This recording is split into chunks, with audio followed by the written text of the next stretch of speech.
to you, because I've been asked about this, and not only in Chile, what we could call 3 lessons that at least I have tried to learn from this recent experience in the last 50 or 60 days.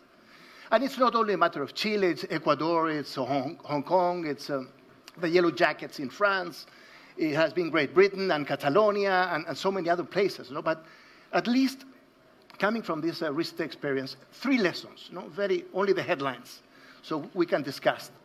First, I would say that economic forces and market forces do not act in a political and institutional vacuum.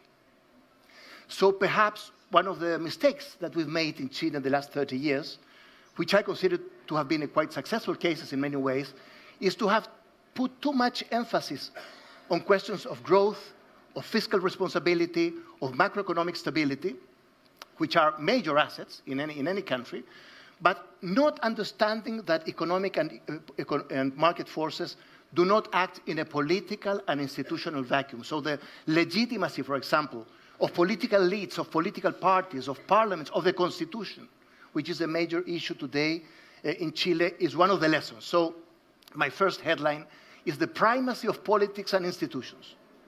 Economic and market forces are not autonomous forces. That's my first lesson. The second lesson is that modernization is by definition, it's per se a disruptive process. And this is very much in the textbooks of political sociology, from Samuel Huntington and so many others, in terms that modernization leads to social mobilization, to social unrest. And what is perhaps particular or specific about the case of Chile in the last 30 years is that an accelerated process of growth, of development, of modernization produces a lot of tensions and contradictions and inequalities. So it's up to the institutions, again, to channel, to process that social and conflict. So social unrest, social malaise, social protest, social mobilization is not a pathology. It's part of a process of modernization.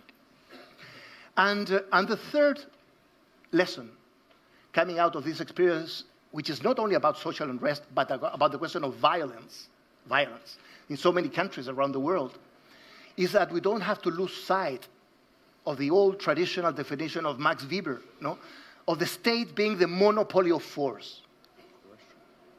So the great challenge here is to avoid the privatization of violence.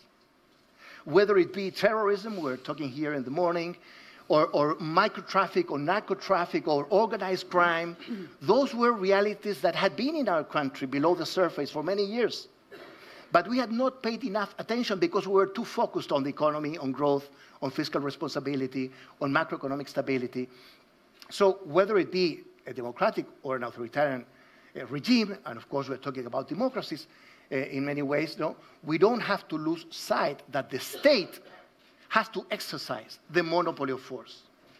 And you cannot allow for the privatization of violence, with a sense of legitimacy, of course, of that use of force. Those are at least 3 lessons that perhaps we could share with our friends from so many countries about what has happened, at least in the case of Chile, in recent weeks. And Matt,